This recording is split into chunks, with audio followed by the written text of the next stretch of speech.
స్థిర నివాసి అయిన దేవునికి మహిమ కలుగునుగాక. ప్రియ స్నేహితులందరికీ దివ్య వాక్యోదయం. ఈనాటి పాఠ్యభాగము యోహాను సువార్త 14:20.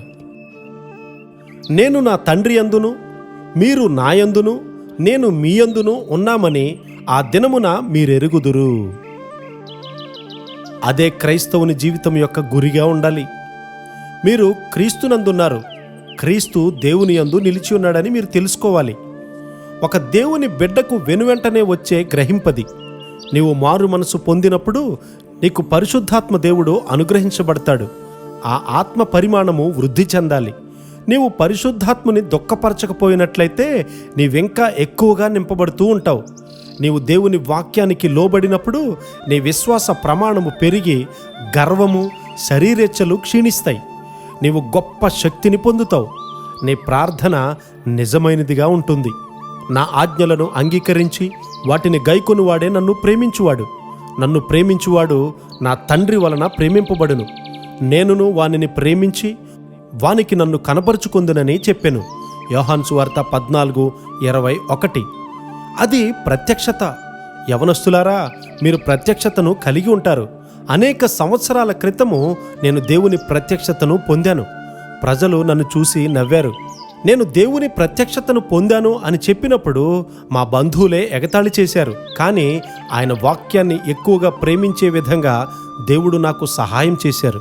నేను దానిని ఇంకా ఎక్కువగా ప్రేమించి ఉండాలి అని అనుకుంటూ ఉన్నాను.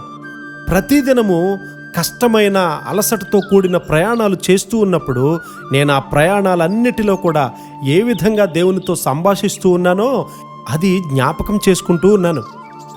అతనితో మనం ఉందాము అనేది దేవునికి మన ఎడల ఉన్నటువంటి కోరిక. దేవుడు నీతో ఉండాలని ఎల్లప్పుడూ ఆశిస్తూ ఉన్నాడు. ప్రజలు నీ ముఖంలో పరలోక ప్రకాశాన్ని చూస్తారు. నీ ప్రార్థనా శక్తి యొక్క పరిమితి పెరుగుతూ ఉంటుంది. నేనెందుకు ఇంకా ఎక్కువగా ఆయనకు లోబడకూడదు అని నీవు భావిస్తావు.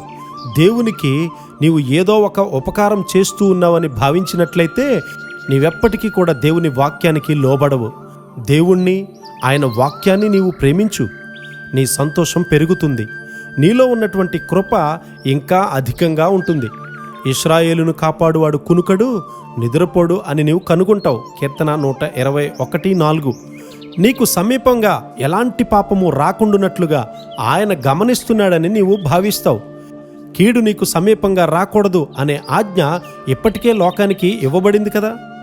అందువల్ల ఏ కీడు రాదు. అంతేకాదు, ఏ దురాలోచన నీకు రాదు. ఆయన ఎల్లవేళలా మనలను కాపాడునుగాక. ఆమెన్.